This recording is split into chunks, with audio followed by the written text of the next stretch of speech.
ખ્રિસ્તમાં વાલા ભાઈઓ અને બહેનો, ફરીને એકવાર આજે આ વિડીયોમાં આપનું સ્વાગત કરું છું.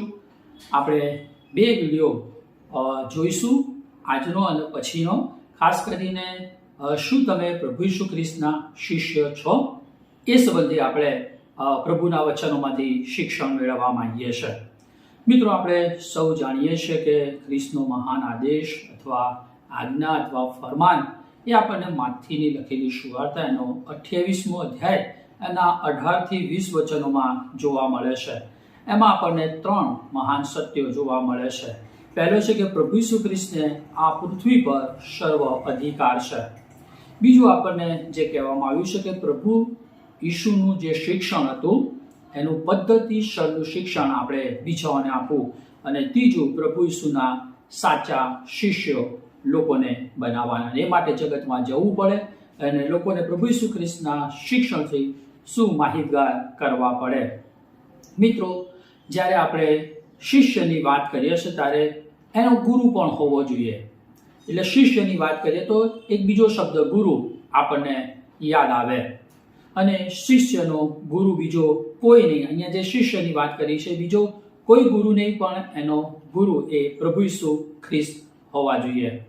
હવે પ્રશ્ન થાય, શા માટે પ્રભુ ઈસુ ખ્રિસ્તને આપણે ગુરુ તરીકે સ્વીકારવા જોઈએ? બીજું કોઈ કેમ નહીં, પણ ખ્રિસ્તના શિષ્ય શા માટે મારે તમારે બનવું જોઈએ?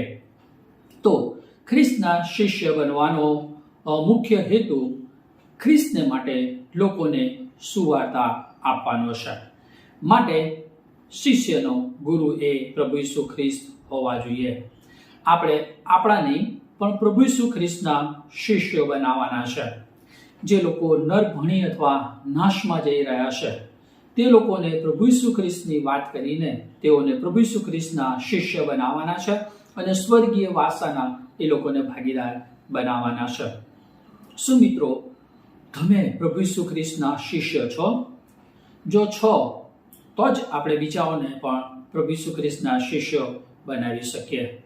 હા, ઘણી બધી વાર શક્ય છે કે આપણે ખ્રિસ્ત પર વિશ્વાસ કરતા હોય, દર રવિવારે ચર્ચમાં જતા હોઈએ, અન્ય બીજી સંગતોમાં પણ ભાગીદાર બનતા હોય, નિયમિત બાઇબલ વાંચતા હોય, પ્રાર્થના કરતા હોય, દાન આપતા હોય, અન્ય સેવાઓમાં પણ આપણે સામેલ હોય. શું તમને એવું લાગે છે કે આ બધું કરવા દ્વારા આપણે પ્રભુ ઈસુ ખ્રિસ્તના શિષ્ય છીએ? મિત્રો, આ બધું કરવા દ્વારા આપણે ધાર્મિક વ્યક્તિ હોઈ શકીએ, પરંતુ પ્રભુ ઈસુ ખ્રિસ્તના ખરા શિષ્ય હોવાનું એનાથી પણ અધિક છે. અને આજે આપણે પ્રભુ ઈસુ ખ્રિસ્તના ખરેખર શિષ્ય છે કે નહીં, અથવા એમાં કઈ બધી બાબતો સમાયેલી છે એનો અભ્યાસ આપણે 2 વિડીયોમાં કરીશું. એટલે આજનો અને હવે પછીના વિડીયોમાં આપણે એ જોઈશું. અને આમ અલગ અલગ 5 બાબતો આપણે 2 વિડીયોમાં જોઈશું. આજે 2 બાબતો જોઈશું. એમાં પહેલી છે શિષ્યની વ્યાખ્યા, એટલે કે શિષ્ય કોને કહેવાય. પ્રભુ ઈસુ ખ્રિસ્તના શિષ્ય તરીકે આપણે કોને ઓળખી શકીએ, એની વ્યાખ્યા કઈ. તો આ શિષ્ય શબ્દનો અર્થ પહેલા જોવા માંગીએ છીએ. મૂળ એનો અર્થ શિષ્યનો થાય શીખનાર, લર્નર, એટલે કે સ્ટુડન્ટ અથવા વિદ્યાર્થી, જેમાં એ સખત મહેનત કરનાર છે. બીજા અર્થમાં જોઈએ તો કોઈ એક એવી વ્યક્તિ કે જે બીજા વ્યક્તિના શિક્ષણને અનુસરે છે. અહીંયા જ્યારે આપણે પ્રભુ ઈસુ ખ્રિસ્તના શિષ્યની વાત કહીએ છીએ તો એ શું કરે છે? તો પ્રભુ ઈસુ ખ્રિસ્તના શિક્ષણને અનુસરે છે. શિષ્ય કેવળ શીખનાર જ નથી, પણ એ શિક્ષણને પ્રમાણિકપણે વળગી રહેનાર છે. અને પ્રભુ ઈસુ ખ્રિસ્તનો શિષ્ય છે જે પ્રભુ ઈસુ ખ્રિસ્ત પાસેથી શીખે છે અને શિક્ષણનું અનુસરણ કરે છે. અને માટે જ પ્રેરિતોનું કૃત્ય 11મો અધ્યાયના 26મા વચનમાં ત્યાંના લોકોના, એટલે કે અંત્યોકના લોકોએ પ્રભુ ઈસુ ખ્રિસ્તના શિક્ષણને અનુસરનાર લોકોને, એ શિષ્યોને, પ્રભુ ઈસુ ખ્રિસ્તના શિષ્યોને ખ્રિસ્તી કહ્યા. એનો અર્થ, કારણ કે તેઓનું જીવન એ પ્રભુ ઈસુ ખ્રિસ્તના શિક્ષણ જેવું, એમનું જીવન એ પ્રભુ ઈસુ ખ્રિસ્તના નમૂનાને અનુસરનારનું હતું. હવે આ એક વ્યાખ્યા થઈ કે પ્રભુ ઈસુ ખ્રિસ્તના શિષ્યને અનુસરનાર એને શિષ્ય કહેવાય. હવે શિષ્યનો જીવનમાં ઉદ્દેશ શું છે? તો એ શું કરે છે? તો ખ્રિસ્તના નમૂનાને અનુસરે છે. ખ્રિસ્તના નમૂનાથી આ શિષ્યની શરૂઆત થાય છે. એનો ઉદ્દેશ છે કે શિષ્ય એ ગુરુ સરખો બને. આ વાત ક્યાં લખી છે? લૂકની લખેલી સુવાર્તા 6 અધ્યાય ને 40મા વચનમાં એ વાત આપણને જોવા મળે છે. વચન કહે છે, શિષ્ય પોતાના ગુરુ કરતા મોટો નથી, પણ પ્રત્યેક જણ સંપૂર્ણ રીતે કેળવાયા પછી પોતાના ગુરુ સરખો બને છે. માટે જેમ જેમ આપણે પ્રભુના શિક્ષણને અનુસરીએ છીએ એટલે પ્રભુ જેવા એટલે કે ખ્રિસ્ત જેવા આપણે બનતા જઈએ છે. અને ખ્રિસ્તનો શિષ્ય એ પ્રામાણિક હોય છે, પવિત્ર હોય છે, ન્યાયી હોય છે, એ આધીન જીવન જીવે છે, એ પ્રભુ ઈસુ ખ્રિસ્તને વિશ્વાસુ હોય છે, સહનશીલ અને ધીરજ રાખનાર છે. અને જ્યારે આ બધા ગુણ લક્ષણોને એ વિશ્વાસુપણે આધીન થાય છે, એનામાં કેળવાય છે, ત્યારે રોમી 8:29 પ્રમાણે તે ખ્રિસ્તની પ્રતિમા ધારણ કરે છે. અહીંયા વચન શું કહે છે? કેમ કે જેઓને તે અગાઉથી જાણતા હતા તેઓની વિશે તેમણે અગાઉથી ઠરાવ્યું હતું પણ કે તેઓ તેમના દીકરાની પ્રતિમા જેવા થાય, જેથી તે ઘણા ભાઈઓમાં જ્યેષ્ઠ થાય. અહીંયા દીકરાની પ્રતિમા જેવા થાય એટલે કે પ્રભુ ઈસુ ખ્રિસ્ત જેવા થાય. પ્રશ્ન થાય, શું મિત્રો આપણે ખ્રિસ્તના ઉદ્દેશને અનુસરી રહ્યા છે? શું આપણે ખ્રિસ્ત જેવા આપણા જીવનમાં રોજે રોજ બની રહ્યા છે? જો આવું નથી કરી રહ્યા તો આપણે પ્રભુ ઈસુ ખ્રિસ્તના શિષ્ય નથી. ખ્રિસ્ત તે આપણને શિષ્યની ઓળખ માટે લક્ષણો આપ્યા છે, જે આપણને ખરા શિષ્યની ઓળખ માટે આગળ મદદ કરતા બનશે. માટે હવે પછીનો જે બીજો મુદ્દો છે મારો, એ શિષ્યના લક્ષણો. મિત્રો, શિષ્યના ઘણા બધા લક્ષણો આપણને બાઇબલમાં જોવા મળે છે બાઇબલનો અભ્યાસ કરતા, પરંતુ હું તમારી આગળ ફક્ત 3 જ લક્ષણો જે ખરેખર મૂળભૂત પાયાના અને અગત્યના છે એ 3 લક્ષણો મૂકીને આજનો વિડીયો હું બંધ કરીશ. પહેલું, યોહાનની લખેલી સુવાર્તા એનો 8મો અધ્યાય અને 31મી વચનમાં આપણને જોવા મળે છે કે અને એમાં છે ખ્રિસ્તના વચનમાં રહેવું. એ પહેલું લક્ષણ. વચન કહે છે, તેથી જે યહૂદીઓએ તેના પર વિશ્વાસ કર્યો હતો તેઓને ઈશુએ કહ્યું, જો તમે મારામાં એટલે કે મારા વચનમાં રહો તો ખરેખર તમે મારા શિષ્ય છો. ખરેખર શિષ્ય કોણ છે? કે જે પ્રભુના વચનમાં રહે છે. આ વચન કોને કહ્યું? તો યહૂદી લોકો જેઓએ પ્રભુ ઈસુ ખ્રિસ્ત પર વિશ્વાસ કર્યો, કારણ કે યહૂદી લોકો એ સમયે પ્રભુ ઈસુ ખ્રિસ્ત પર વિશ્વાસ કરતા નહોતા. પણ જ્યારે તેઓએ પ્રભુ ઈસુ ખ્રિસ્તનું જીવન જોયું અને એમને ખાતરી થઈ કે આવનાર મસીહા જે પાપના બંધનમાંથી છોડાવનાર છે એ આ જ મસીહા છે, અને એવો વિશ્વાસ કર્યો. અને ત્યારે પ્રભુ ઈસુ ખ્રિસ્તે આ વિશ્વાસ કરનાર યહૂદી લોકોને કહ્યું કે જો તમે મારા વચનમાં રહેશો તો ખરેખર મારા શિષ્ય છો.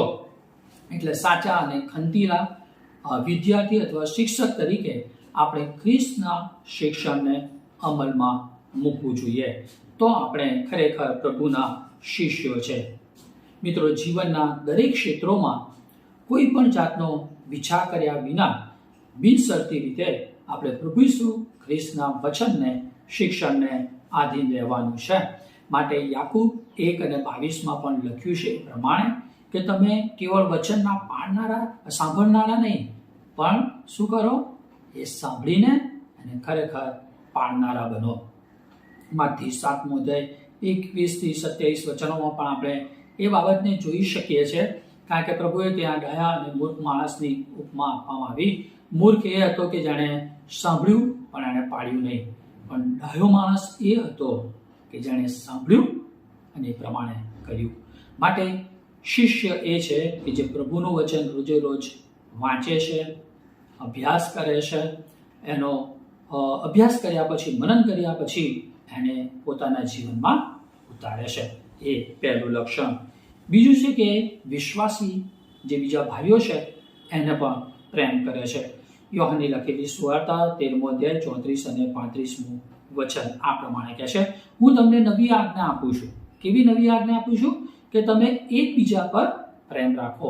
જેવો મેં તમારા પર પ્રેમ રાખ્યો તેવો તમે પણ એકબીજા પર પ્રેમ રાખો. જો તમે એકબીજા પર પ્રેમ રાખો તો તેથી સર્વ માણસો જાણશે કે તમે મારા શિષ્યો છો.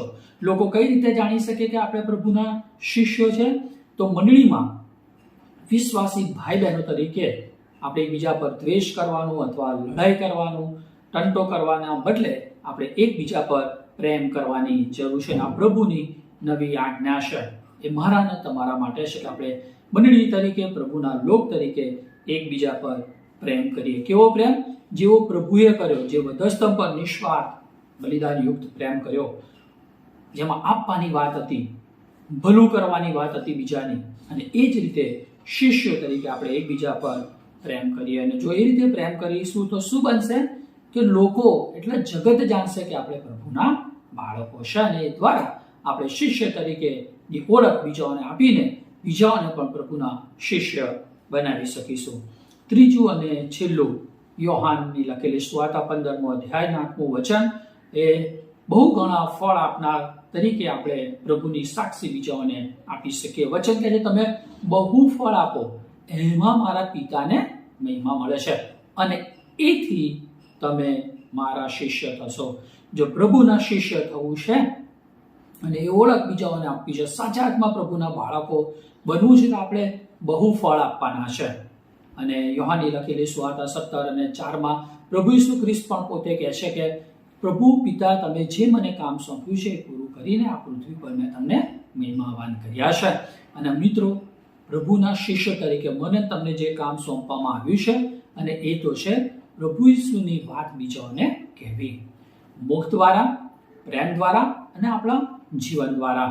ઘણી બધી વખતે કદાચ આપણે મુખ દ્વારા સુવાર્તા પ્રગટ કરી ના શકીએ, પણ આપણા જીવન દ્વારા તો આપણે 100% પ્રભુની વાત બીજાઓને કહી શકીએ છીએ. અને એ વાત આપણે કરવાની જરૂર છે. બીજાઓને પ્રભુનું વચન કહેવાની જરૂર છે આપણા જીવન દ્વારા. માથી 5 અને 16માં પણ આપણે જોઈએ છીએ તો કેવી રીતે આપણી લાઈફસ્ટાઈલ કેવી હોવી જોઈએ?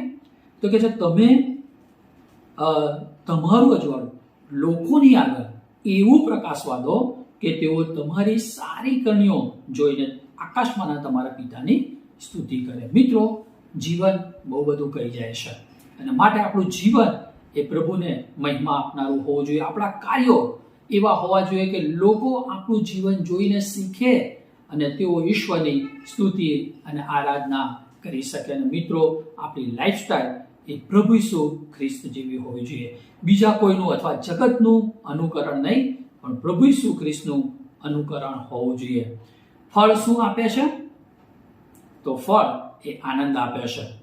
જ્યારે આપણે ફળ ખાઈએ છીએ તો મનન તમને આનંદ આપે છે. એપલ હોય, સફરજન કે બીજી કોઈ પણ વાતની આપણે વાત કરીએ તો એની વાત કરીએ તો એ આપણને ગુણકારી પણ છે અને હેતુની પરિપૂર્ણતા. જે હેતુને માટે આપણે એપલ અથવા સફરજન ખાઈએ છીએ એ આપણને આનંદ આપે છે, એ આપણા શરીરને માટે ગુણકારી છે અને જે માટે ખાઈએ છીએ એ આપણા માટે આશીર્વાદિત થાય છે. માટે આપણે પણ એ રીતે ફળ આપીએ કે જે બીજાઓને જીવન માટે આનંદ લાવે, શાંતિ લાવે, એના માટે આપણે આશીર્વાદનું કારણ બનીએ. એને જે જીવન મળ્યું છે એનો હેતુ એ પ્રભુ ઈસુ ખ્રિસ્તમાં પરિપૂર્ણ થાય, માટે આપણે ફળવંત જીવન જીવીએ. અને આપણે પ્રસંગોપાત સારા કામ કે ફળ આપવાની વાત નહીં, પ્રસંગોપાત જ કંઈ કોઈક વાર સારું કામ કરીએ અથવા ફળ આપીએ એવું નહીં, પણ હંમેશા અને સતત આપણે ફળ આપવાની જરૂર છે. જો ફળ નથી આપતા તો તેનું પરિણામ શું આવે છે? યોહાન 15:1 અને 2માં જોવા મળે. જો શિષ્ય તરીકે હું ને તમે ફળ નથી આપતા તો શું થાય છે? યોહાન 15:1-2, હું ખરો દ્રાક્ષાવેલો છું અને મારા પિતા માળી છે. મારામાંની પ્રત્યેક ડાળી જેને ફળ આવતા નથી તેને કાપી નાખે છે. મિત્રો, આપણું જીવન એ દૂર થાય એવું ન બને, માટે આપણે ફળ આપનાર બનીએ.